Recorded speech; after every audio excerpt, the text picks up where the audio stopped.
বিহারে খুন, শেল্টার বাংলায় প্রশ্ন উঠছে অপরাধীদের সেফ করিডর কোন একটা জায়গায় কি হয়ে উঠছে এই বাংলা। পাটনার পারাস হাসপাতালে আমরা দেখেছিলাম চন্দন মিশ্র হত্যাকাণ্ডের সেই মর্মান্তিক বা বলি বা শিহরণ জাগিয়ে তোলার যে সিসিটিভি ফুটেজ তা আসার পর একাধিক প্রশ্ন উঠেছিল। একেবারে আইসিইউতে ঢুকে এলোপাতাড়ি গুলি করে হত্যা করা হয়েছিল। কুখ্যাত গ্যাংস্টার চন্দন মিশ্রকে খুন করা হয়েছে। আর এই খুনে যাদেরকে গ্রেফতার করা হয়েছে, কোথা থেকে গ্রেফতার করা হয়েছে? বাংলা থেকে, নিউ টাউন থেকে আটক 5 জন। গ্রেফতার তৌসিফ বাদশাহ, আকিব মালিক সোনু, গ্রেফতার মুস্তাকিম বলবৎ সিং। পাটনা পুলিশ এবং বিহার এসটিএফ এর যৌথ অভিযানে গ্রেফতার করা হয়েছে তাদের। আর এখান থেকেই যে হার হিম করা ভিডিও ফুটেজ, সিসিটিভি ফুটেজের কথা শাহানা আপনাদেরকে বলছিল। দেখুন সেই সিসিটিভি ফুটেজ আমরা চ্যানেলে দেখানোর চেষ্টা করছি এবং এখান থেকে সবথেকে আশ্চর্যজনক যে কিভাবে ফিল্মি কায়দায় হাসপাতালে ঢুকে গিয়ে চিকিৎসাধীন চন্দন মিশ্র, যদিও সে সমান অপরাধী, প্রায় 1 ডজন মামলার অভিযোগে অভিযুক্ত এই চন্দন মিশ্র, তাকে আবার হত্যা করবার জন্য কারা উঠে পড়ে লাগলো, এটা প্রশ্ন। আর যারা এই কাণ্ড ঘটালো তারা শতান চলে এলো বাংলায়, একদম নিউ টাউন থেকে তাদেরকে গ্রেফতার করা হয়েছে। আর এই বিষয়গুলো নিয়েই শাহানা প্রশ্ন উঠছে একাধিক। একদমই তাই, যে ছবিটা দেখালাম আমরা টেলিভিশন স্ক্রিনে, যে ছবি দেখাচ্ছি সিসিটিভি ফুটেজ, সেখানে একেবারে কোনো ক্রাইম সিনের বা ক্রাইম শো এর সিন বললে ভুল হবে না। একদম যে ধরনের ছবি আমরা দেখি কার্যত সেই একই ছবি আমরা দেখলাম। এবং এই ঘটনার পর খুব স্বাভাবিকভাবেই যারা ওই আবাসনের বাসিন্দা তারা নিরাপত্তাহীনতায় ভুগছেন কোনো একটা জায়গায় গিয়ে, কারণ তাদের সঙ্গেই ওই ফ্ল্যাটেই এ ধরনের কুখ্যাত গ্যাংস্টাররা ছিল।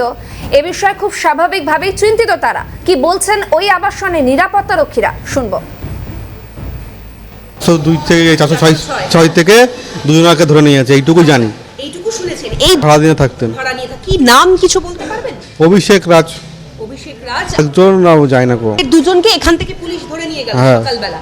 কতদিন ধরে এরা এখানে ফ্ল্যাট ভাড়া নিয়ে রয়েছে? প্রায় 7-8 মাস। 7-8 মাস। হ্যাঁ। ফ্ল্যাটটা ভাড়া দিয়েছিলেন কে, মানে এই ফ্ল্যাটের মালিক কে? এই মালিককে আমি জানি না কো। মালিকটা পুলিশ ভেরিফিকেশন হয়, পুলিশ ভেরিফিকেশন হয়। আর মেইনটেনেন্সের এগ্রিমেন্ট হয়। আচ্ছা, পুলিশ ভেরিফিকেশনের ক্ষেত্রে কি কি তথ্য নেওয়া হয়, কি কি তথ্য যাচাই করা হয়? ডকুমেন্ট নেয়, এছাড়া আর আমি জানি না সেরকম। নিরাপত্তা রক্ষীর বক্তব্য তো আপনারা শুনলেন, কিন্তু আবাসিকরা তারা কি বলছেন, স্থানীয় মানুষজন তারা কতটা আতঙ্কে রয়েছেন? কারণ এই রাজারহাট, নিউ টাউনের মতো এই এলাকাগুলো যেখানে প্রচুর সংখ্যক মানুষজন বিলাসবহুল জীবনযাপন করে, সেই মানুষজনের ভিড়ে লুকিয়ে থাকছে দুষ্কৃতীরা। কি বলছেন শুনুন তাদের প্রতিক্রিয়া। জাস্ট আমি শুনলাম, আমার হাজব্যান্ড বাজার করতে গেছিলেন, ওখান থেকে শুনলাম এই আনসেফ, কিন্তু আমাদের কিন্তু প্রপার ভেরিফিকেশন হয়। আমরা যখন কোম্পানিতে কাজ করছি, আধার কার্ড, আইডেন্টিটি প্রুফ থেকে শুরু করে সমস্ত কিছু, পুলিশ স্টেশনে গিয়ে ভেরিফাই করা, ব্রোকার যদি থাকে ব্রোকারেরও ভেরিফিকেশন, সব কিছু। আমি তো ওপরে ছিলাম, তখন ঘুমাচ্ছিলাম। সকালে আমার হাজব্যান্ড দেখছিল যে এই যে আমাদের গার্ডসরা আছে, গার্ডসরা ঘোরাঘুরি করছে, তো ওরা বুঝতে পারেনি, বোধহয় নর্মালি ঘুরছে। এখন জানতে পারলাম যে আমরা এরকম। এখন কি কিছুটা আতঙ্কিত বোধ করছেন? একটু তো, কারণ সবাই জানে আমরা এখানে থাকি, এত বড় একটা সোসাইটি যেখানে থাকছে হচ্ছে অলমোস্ট 30,000 অ্যাপ্রক্স বলা হয় ফ্ল্যাট আছে। সেখানে এখন জানলে আমার ফ্যামিলি মেম্বার্সরাও দেখবে, তারাও হয়তো ভাববে বাড়ির বাইরে আমরা আছি। ওখানে 5-6 জন ছিল। হ্যাঁ, শুনেছি তার মধ্যে থেকে 2 জনকে নিয়ে গেছে। একটা মেয়ে আছে ঘরে, তাকে জিজ্ঞেস করলাম, আমি ব্যক্তিগতভাবে জিজ্ঞেস করলাম, তোমার কোনো ভয় নেই, তুমি আমাদের খুলে বলো, তোমাদের রুমমেট তো, খুলে বলো। বলতে চাইলো না মেয়েটি। আচ্ছা, তারপরে 2 জন জানতে পারলাম যে 2 জনকে নিয়ে গেছে, নামটা রাজ নাম বললো, আর একটা কি নাম বললো। তবে এখানে কি জানেন, আপনারা এসেছেন, আপনাদের মাধ্যমে যদি মানুষের সচেতন, তারা এখানে থাকেই না, তারা বাইরে থাকে। এবার তারা ভাড়া দিয়ে দেয় কোনো ব্রোকারের মাধ্যমে, তারা জানেই না কে ঢুকছে কে বেরোচ্ছে। এখানে পুরো সন্ত্রাসবাদী ছেয়ে রয়েছে। আজকে পুলিশ যদি ডোর সেখানে আতঙ্কিত হয়ে যাবে, এটাই মেন সমস্যা। আর এরকম কি নামে তারা অন্য কিছু দিয়ে এখানে ভালো মানুষ সেজে বসবাস করছে সাধারণ মানুষের সাথে। কিন্তু এটা তো সাধারণ মানুষ যারা চাকরি করে শান্তিতে থাকতে চায় এরকম একটা হাউজিং কমপ্লেক্স, কিন্তু তারা তো আতঙ্কিত হচ্ছে। এবার এই 20,000 ঠিকঠাক হয়, কিন্তু তার ভিতর থেকেও মাঝখান থেকে এরকম জিনিস বেরিয়ে আসে। একদমই বিষয়টা কি বলবো, কিছু বলার নেই কিছু। এটা প্রায়ই ঘটছে, এটা এটা এটা এটা তো সমাজবিরোধী, মানে বহিরাগত সমাজবিরোধী মুক্তাঞ্চল হয়েছে এটা একটা। আচ্ছা। কিন্তু মোটামুটি ম্যানেজমেন্টকেই দায়ী করা যায়। কেন কথা হচ্ছে যে আমাকে যখন ভাড়া দেবো, আমি ভাড়া দেওয়ার সময় এখন যেটা কম্পালসারি করেছে পিসিসি আমাকে আনতে হবে, পুলিশ ক্লিয়ারেন্স সার্টিফিকেট আমার বাড়ির ঠিকানায় পুলিশ আনবো। যে কজন ভাড়া ভাগে তাদের যখন ডিটেলস থাকে, সে ছাড়া তৃতীয় ব্যক্তিকে কেন এখানে অ্যালাউ করা হয়? এটা তো পুলিশ ভেরিফিকেশন কি করা হয় না? হ্যাঁ করা হয়। এখন তো পুলিশ কম্পালসারি করছে পিসিসি আনতে হবে, পুলিশ ক্লিয়ারেন্স সার্টিফিকেট। স্থানীয়দের প্রতিক্রিয়া শোনালাম এবং কেউ বলছেন যে পরিচয় গোপন করে এতদিন ধরে তারা সেখানে ছিল, অর্থাৎ বিষয়টি নিয়ে উদ্বেগে রয়েছেন তারা। আবার কেউ বা বলছেন সমাজ বিরোধীদের মুক্তাঞ্চল হয়ে উঠেছে। আর এখান থেকে আমরা আলোচনা বিশ্লেষণ এগিয়ে নিয়ে যাব। আমাদের সঙ্গে সরাসরি সঙ্গে রয়েছেন প্রাক্তন পুলিশ কর্তা নজরুল ইসলাম। নজরুল সাহেব, আমরা যে ছবিটা দেখলাম এর আগেও একাধিকবার 2021 সালের ঘটনা বলুন, 2024 সালের ঘটনা বলুন, বাংলাদেশের সাংসদ খুনের ঘটনা, সেই হারহিম করা ঘটনা এবং তিথিও একেবারে শুরুতে যে ঘটনার কথা বলছিল, বারবার যেটা দেখা যাচ্ছে সমাজ বিরোধীদের এক প্রকার দাপট। তাহলে কি স্থানীয়রাও আজকে বলছেন সমাজ বিরোধীদের মুক্তাঞ্চল? সত্যি কি সেফ করিডোর হয়ে উঠছে দুষ্কৃতীদের জন্য এই বাংলা? কোনো বাইরের লোক যদি ভাড়া আসতে চায় তাহলে তো ওখানকার লোকদের মুখেও শুনলেন যে সেটার একটা ভেরিফিকেশনের নিয়ম চালু আছে। এখন এই ভেরিফিকেশনটা প্রশাসনের লোকেরা সঠিকভাবে যদি করেন তাহলে কিন্তু এরকম হওয়ার সম্ভাবনা থাকে না। কিন্তু এই ভেরিফিকেশনটা ঠিক মতো হচ্ছে না। হয়তো যে কাগজপত্র দিচ্ছে সে কাগজপত্রগুলো পরীক্ষা করাই হচ্ছে না, অথবা যে দালালরা আছেন তাদের সঙ্গে পুলিশের লোকদের এতটাই সদ্ভাব যে তারা মানে বেঠিক কাগজপত্র দিলেও পুলিশ সেটা পরীক্ষা না করেই সেটাকে অনুমোদন দিয়ে দিচ্ছেন। ফলে অপরাধীদের পক্ষে দুর্নীতির সাহায্যে যেখানে তাদের থাকতে পাওয়ার সম্ভাবনা ছিল না সেখানে তারা থাকতে পাচ্ছেন। এইটা বন্ধ করতে গেলে এই ভেরিফিকেশনের ব্যাপারটাকে ঠিক করতে হবে। বলুন। কিন্তু নজরুল সাহেব, যে বিষয় আমরা দেখেছিলাম, অর্থাৎ একদিকে যেমন এই ভেরিফিকেশনের বিষয়টা ভীষণ গুরুত্বপূর্ণ, কারণ এত সংখ্যক মানুষ বাস করেন, তাদের নিরাপত্তার একটা প্রশ্ন রয়েই যাচ্ছে। এর পাশাপাশি তো এটাও আমরা দেখেছি যে এর আগে সুবোধ সিং সহ একাধিক দুষ্কৃতীর নাম উঠে এসেছে, গ্যাংস্টারের নাম উঠে এসেছে, যারা জেল থেকে এ বাংলায় দুষ্কৃতীরা চালিয়ে যাওয়ার পরিকল্পনা করেছে নিশ্চিন্তে, নীরবে, নিভৃতে। সেরকমই একজন চন্দন মিশ্র বা চন্দন মিশ্রকে যারা খুন করলেন তারা। যে কোনো অপরাধী যেমন তারা একটা রাজনৈতিক দলের সঙ্গে থাকতে চায় এবং বিশেষ করে শাসক দলের সঙ্গে থাকতে চায়, কারণ পুলিশ তাহলে তাদের বেশি হয়রান করবে না, সে সুযোগ সুবিধা পাবে। তেমনি অপরাধ করার জন্যে বা অপরাধ করার পর তারা এমন একটা জায়গায় থাকবেন সে যেখানে তাদের বিপদ হওয়ার সম্ভাবনা থাকবে। তো তাহলে পাটনায় গিয়ে তারা অপরাধ করছেন, এসে এখানে আশ্রয় পাচ্ছেন, তারা মনে করছেন যে এই জায়গাটা নিরাপদ। তাদের জানা যতগুলো জায়গা আছে, তো এই ব্যাপারটা দেখতে হবে যে এই জায়গাটা যাতে অপরাধীর নিরাপদ না হয়। বলুন।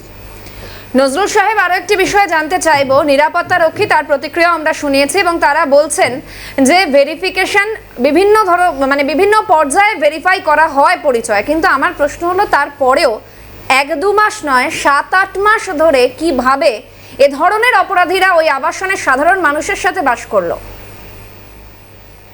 এটা বন্ধ করতে হলে যে আবাসনে ঢোকা বেরোনোর জন্য যারা সেখানে বাস করছেন তাদের ফটো সমেত কার্ড চালু করতে হবে এবং সেই কার্ডটা দেখে নিরাপত্তা রক্ষীরা যাতে দেখতে পারে এবং সন্দেহ হলে তার বিরুদ্ধে ব্যবস্থা নিতে পারে, এইরকম ব্যবস্থা থাকতে হবে। না হলে একজন ভাড়া করলেন, তার কাছে চাবি থাকছে, তার মাধ্যমে অন্য লোক এসে থাকতে শুরু করলেন, সেখানে তো নিরাপত্তা রক্ষীরা যারা আছেন তাদেরকে ক্ষমতাটা না দিলে তারা তো কিছু ব্যবস্থা নিতে পারবেন না।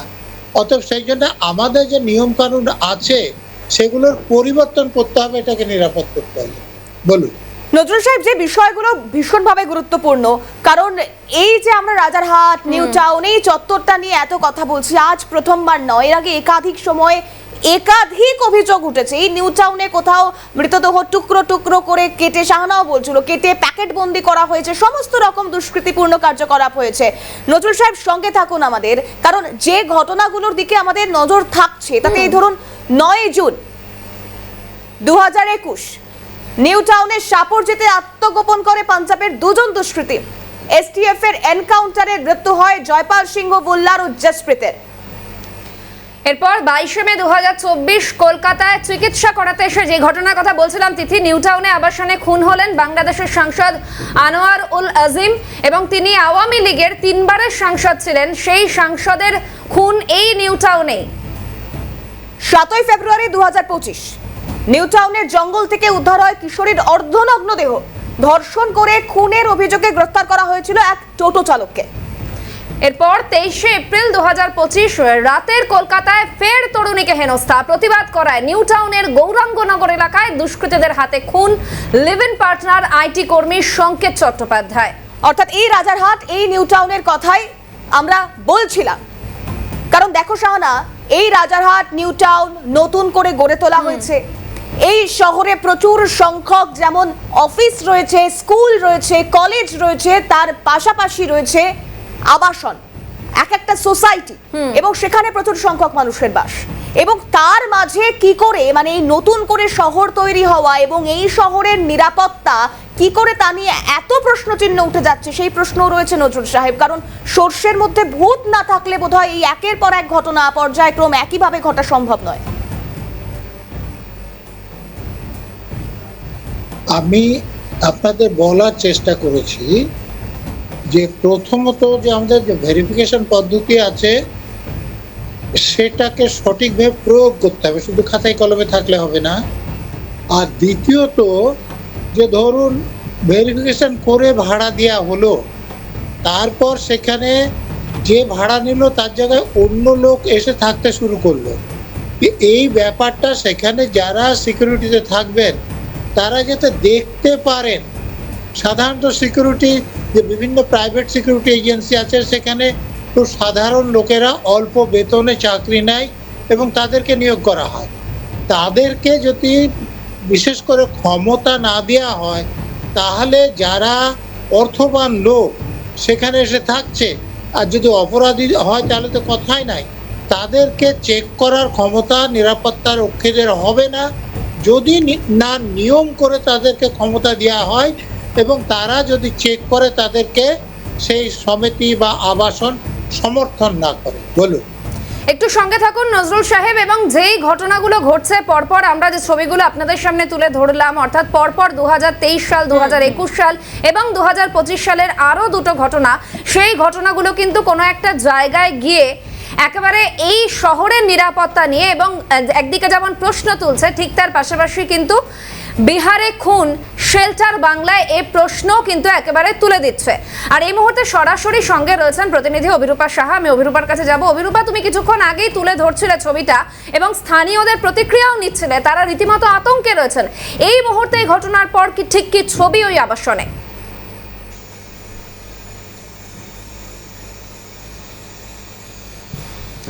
দেখো, ঠিক যেখানে আমরা দাঁড়িয়ে রয়েছি নিউ টাউনের যে সাপুরজি আবাসন রয়েছে, সুখবৃষ্টি আবাসন, সেই আবাসনের M73 যে ব্লক, এই ব্লকেরই 406 নম্বর যে ফ্ল্যাট রয়েছে, সেই ফ্ল্যাট থেকে বেশ কয়েকজনকে আটক করা হয়েছে। শুধু তাই নয়, M73 এর মতো M70 আরও একটি টাওয়ার রয়েছে, সেই টাওয়ারের 206 নম্বর যে ফ্ল্যাট, সেখান থেকেও বেশ কয়েকজনকে ইন্টারসেপ্ট করা হয়েছে বলে পুলিশ সূত্রে খবর।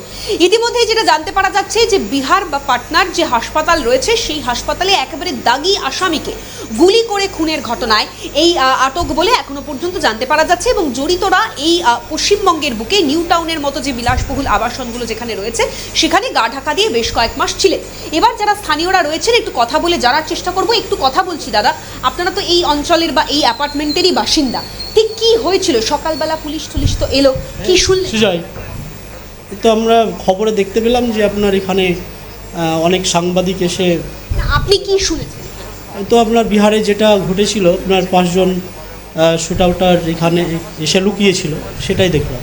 আচ্ছা, এই যে 206 বা 406 যে ফ্ল্যাটগুলোর কথা বলা হচ্ছে, এই ফ্ল্যাটে যাদের থেকে মানে যাদেরকে এখনো পর্যন্ত নিয়ে গিয়েছে পুলিশ, এদেরকে চিনতেন কতদিন ধরে থাকতো বা কি করে চিনবো? আমরা তো আমাদের মতো থাকি, ওরা কোন ফ্ল্যাটে থাকে সেটা ওদের ব্যক্তিগত ব্যাপার। কিন্তু এই যে নিউ টাউনের মতো এত বিলাসবহুল একটা আবাসন, সেখানে এত মানুষের বসবাস, চেকিং বা নিরাপত্তা এটা কতটা জোরদার করা হয়েছে? বা আপনারা তো এখানকার বাসিন্দা। দেখুন, এখানে যারা আসে তারা স্বাভাবিকভাবে, আমার সামনে যদি কেউ আসে তার রেজিস্টার বুকে এন্ট্রি করা হয়। আচ্ছা, ফ্ল্যাট ভাড়া দেওয়ার ক্ষেত্রে কি কি নিয়ম মানা হয়? ফ্ল্যাট ভাড়া দেওয়ার ক্ষেত্রে আপনার আইডেন্টি প্রুফ নেওয়া হয়, সেটা পুলিশ ভেরিফিকেশন করা হয়, তারপরে মালিক তাকে দেয়। সমস্ত কিছু তারপরে হয়ে থাকে। এক্ষেত্রেও কি এই নিয়ম মানা হয়েছিল? অবশ্যই, সেটা তো দেখলাম আপনার। এই যে এই অঞ্চলে বা এই আবাসনে কোথাও কোনো সিসিটিভি ক্যামেরা নেই, যেটা জানতে পারছি আমরা, কটা সিসিটিভি রয়েছে এই গোটা এলাকা? অভিরূপা, এই প্রশ্নটার উত্তর খোঁজবার আমরা তো চেষ্টা করছি, সঙ্গে থাকো একটু, কারণ এই মুহূর্তে আমরা টেলিফোন লাইনে যোগাযোগ করতে পেরেছি কংগ্রেস মুখপাত্র সৌম্য রায়ের সঙ্গে। সৌম্যদা, যে বিষয়টা জানতে চাইবো, কারণ বিহারে খুন হচ্ছে, বাংলা থেকে গ্রেফতার হচ্ছে, নিউ টাউনের মতো এলাকা থেকে গ্রেফতার হচ্ছে, অপরাধীদের মুক্তাঞ্চল হয়ে উঠছে এই বাংলা। দেখুন, আমরা এই বিষয় নিয়ে রাজ্য সরকার এবং আমরা বারবার বলেছি যে অপরাধীরা এই রাজ্যে আশ্রয় নিচ্ছে বিভিন্ন জায়গা থেকে। এর আগেও অন্য রাজ্যের এসটিএফ এসে আমাদের রাজ্য থেকে অপরাধী তুলে নিয়ে যাচ্ছে। এই রাজ্য থেকে উগ্রপন্থীরা ট্রানজিট করিডোর হিসেবে ব্যবহার করে অন্য সারা দেশে ছড়িয়ে পড়ছে। ইন্টেলিজেন্স ফেলিওরের একদম চূড়ান্ত জায়গায়, আর রাজনৈতিক নেতারা শুধু তরজা করছেন। এই রাজ্যের সরকারি দল শুধু চর্চা করছেন ইন্টেলিজেন্স নিয়ে, আমার দোষ না তোমার দোষ, তোমার দোষ না আমার দোষ। একটা পাশের রাজ্যের 5 জন অপরাধী, কুখ্যাত অপরাধী, সাপ সুতা, তারা হাসপাতালে ঢুকে একজন অপরাধীকে খুন করলো, বিচারাধীন বন্দীকে খুন করলো, করে এসে হাইবারনেশনে কোথায় থাকলো? কলকাতার নিউ টাউনে। আমাদের রাজ্যের সুরক্ষা ব্যবস্থা যে কোথায়, এটা অপরাধীদের কি মৃগয়া ক্ষেত্র, না অপরাধীদের অভয়ারণ্য তৈরি হয়েছে পশ্চিমবঙ্গে? এর উত্তর পশ্চিমবঙ্গ পুলিশকে দিতে হবে, এর উত্তর পশ্চিমবঙ্গের পুলিশ মন্ত্রীকে দিতে হবে। এ রাজ্যে হাইবারনেশনে থাকে কি করে অপরাধীরা? একটার পর একটা পার্শ্ববর্তী রাজ্য বলুন, পার্শ্ববর্তী দেশ বলুন, সেই দেশের অপরাধী এসে লুকোচ্ছে, অন্য রাজ্যের অপরাধী এসে রাজ্যে লুকোচ্ছে। এ রাজ্যের অপরাধী তো আছে গোদের ওপর বিস্ফোরা। অপরাধীদের মৃগয়া ক্ষেত্র তৈরি হচ্ছে পশ্চিমবঙ্গ। এর জবাব মাননীয় মুখ্যমন্ত্রী, পুলিশ মন্ত্রী এবং পুলিশকেই দিতে হবে। কোথায় গেল ইন্টেলিজেন্স ডিপার্টমেন্ট? কোথায় গেল আমাদের পুলিশ? তারা কি শুধুমাত্র নেতাদের খিদমত করতেই ব্যস্ত? বোঝা যাচ্ছে সৌম্যদা, ধন্যবাদ জানাবো। কংগ্রেস মুখপাত্র সৌম্য রায়, কথা বলছিলাম তার সঙ্গে। সরাসরি সঙ্গে ছিলেন আমাদের প্রতিনিধি অভিরূপা শাহ। অভিরূপাকেও আপাতত ধন্যবাদ। আমি নজরুল সাহেবের কাছে আরো একবার যাব। নজরুল সাহেব, যে ছবিটা বারবার উঠে আসছে, আমরা কি একটা ঘটনা ঘটছে তারপর রিয়্যাক্ট করছি, ঘটনা থেকে শিক্ষা নেওয়ার পরিবর্তে, তাই এই ঘটনার একাধিকবার পুনরাবৃত্তি? ভেরিফিকেশনের নিয়ম তো ওখানে আছে। ভেরিফিকেশনটা যদি খুব ভালোভাবে হতো তাহলে এটা ঘটতে পারত না। তারপরে যে আবাসনের কথা বলছে, সেখানে প্রচুর লোক থাকে, তাহলে প্রচুর লোক থাকলে সেখানে যারা নিরাপত্তা রক্ষী। নজরুল সাহেব, আমি আপনার কাছে আসবো, একটু বিরত করছি আপনাকে, কারণ সিপিএম নেতা বিকাশ রঞ্জন ভট্টাচার্য রয়েছেন এই মুহূর্তে আমাদের সঙ্গে টেলিফোন লাইনে। বিকাশ বাবু, যেভাবে বিহারে খুন হচ্ছে, বাংলা থেকে গ্রেফতার হচ্ছে, বাংলায় খুনের ঘটনায় বিহারের যোগ পাওয়া যাচ্ছে, সেক্ষেত্রে বাংলা কি অপরাধীদের মুক্তাঞ্চলে পরিণত হচ্ছে? বাংলা বলে না, যে বিজেপি এবং তৃণমূল রাজত্বে সর্বত্রই গুন্ডারা মাথাচাড়া দিয়েছে, প্রশাসনে বোঝাপড়া করে এই ঘটনাগুলো ঘটছে। এতে বিস্মিত হওয়ার কিছু নেই। এই কথা আমরা বারবার বলি, সেটা মানুষকে উপলব্ধি করতে হবে যে এরা বিভাজন তৈরি করে মানুষের মধ্যে অশান্তি তৈরি করার জন্য বিজেপি তৃণমূল একটা করিডোর, সেই করিডোরটাকেই ভাঙতে হবে, তা না হলে এই চলবে। ধন্যবাদ বিকাশ বাবু। আমি নজরুল সাহেবের কাছে আরো একবার যাব। নজরুল সাহেব, আপনার কাছে যে প্রশ্নটা রেখেছিলাম, একটু যদি উত্তরটা দেন। আমাদের রাজ্যে অপরাধীরা শাসক দলের প্রশ্রয় পাচ্ছে, কারণ ভোটের সময় অপরাধীদের ব্যবহার করে রিগিং করে ভোট জেতায়। ফলে অন্য অপরাধীরাও এখানে এসে শাসক দলের প্রতি আনুগত্য প্রকাশ করছে, ফলে তাদের বিরুদ্ধে প্রশাসনের পক্ষে ব্যবস্থা নেওয়া সম্ভব হচ্ছে না। যদি আপনারা যেটা চাইছেন এই যে ঘটনা ঘটছে সেগুলো বন্ধ করতে হয়, তাহলে আমাদের এখানকার প্রশাসনকে, বিশেষ করে পুলিশ প্রশাসনকে নিরপেক্ষভাবে কাজ করতে হবে এবং দক্ষতার সঙ্গে কাজ করতে হবে। শাসক দলের দলদাস হয়ে কাজ করলে এগুলো বন্ধ করা যাবে না। বলুন নজরুল সাহেব, সেক্ষেত্রে 26-এর ভোট আসন্ন, তার আগে আরো অনেক এই ধরনের ঘটনা যে ঘটতে পারে সেই সম্ভাবনা বোধহয় আপনিও উড়িয়ে দিতে পারবেন না, কিন্তু ঠিক যে বিষয়টাই আমরা দাঁড়িয়েছিলাম, আদৌ কি শিক্ষা নেওয়া সম্ভব, বা প্রশাসন চাইলে বা পুলিশ চাইলে পারে না, হেন কাজ তো নেই, তাহলে এই বিষয়গুলোর এত গাফিলতি থেকে যাচ্ছে, সেখান থেকে কি রেহাই পাওয়া সম্ভব? রেহাই কি করে পাবেন? পুলিশ মন্ত্রী বক্তব্য গিয়ে কি বলেছিলেন যে যার কাছে যত বোমা আছে, যন্ত্রপাতি আছে, সব উদ্ধার করতে হবে। যারা করবে পুলিশে থাকবে, যারা উদ্ধার করবে না, ফুর্তি করবে, তাদের পুলিশে থাকার দরকার নেই। তো এগুলো উদ্ধার না করার জন্য যে একজন পুলিশের চাকরি গিয়েছে বলে তো আপনারা জানেন না। কিন্তু ওই কালীগঞ্জের ভোটে কি দেখলেন যে যেদিন গণনা হচ্ছে সেদিনই। নজরুল সাহেব, সেক্ষেত্রে পুলিশ প্রশাসনকে সতর্ক হতে হবে, সজাগ হতে হবে। অনেক ধন্যবাদ জানাবো আপনাকে এতটা গুরুত্বপূর্ণ সময় আমাদেরকে দেওয়ার জন্য। এখান থেকে তিথি, বিজেপির রাজ্য সভাপতি শ্রমিক ভট্টাচার্য তিনিও এই প্রসঙ্গে মুখ খুলেছেন এবং ঠিক এ বিষয়ে কি কি বিষয়ের উল্লেখ করেছেন তিনি। আইন শৃঙ্খলা নেই এমনটাও বলেছেন তিনি। আর ঠিক কি বললেন শ্রমিক ভট্টাচার্য? তিনি বলছেন দুষ্কৃতীরা মনে করছে এটা তাদের সরকার, বাংলাকে শুধু সমাজ বিরোধীরা বেছে নিচ্ছে তা নয়, জঙ্গি গ্রেফতার হচ্ছে পশ্চিমবঙ্গ থেকে। ঠিক কি বলেছেন শ্রমিক ভট্টাচার্য, শুনবো। মনে করছে এই সরকারটা তাদের সরকার, এই সরকার তাদের কিছু করতে পারবে না। কার্যত এখানে total absence of law and order, total anarchy, total breakdown of constitutional machinery. আজকে শুধু সমাজ বিরোধীরা বেছে নিচ্ছে তা নয়, আইএসআইএস এর জঙ্গি গ্রেপ্তার হচ্ছে পশ্চিমবঙ্গ থেকে।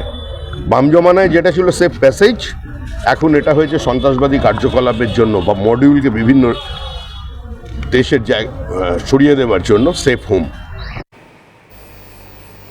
অর্থাৎ সেফ প্যাসেজ হোক কিংবা সেফ করিডোর অথবা সেফ হোম, আদৌ আমার আপনার জন্য নিরাপদহীনতায় যে আমাদের ভুগতে হচ্ছে তার সুরাহা কে করবে? এই প্রশ্নটা যেন এই ঘটনার পর থেকেই যাচ্ছে শাহানা। আর এই প্রশ্ন রেখে জিরো আওয়ার এখনকার মতো শেষ করছে।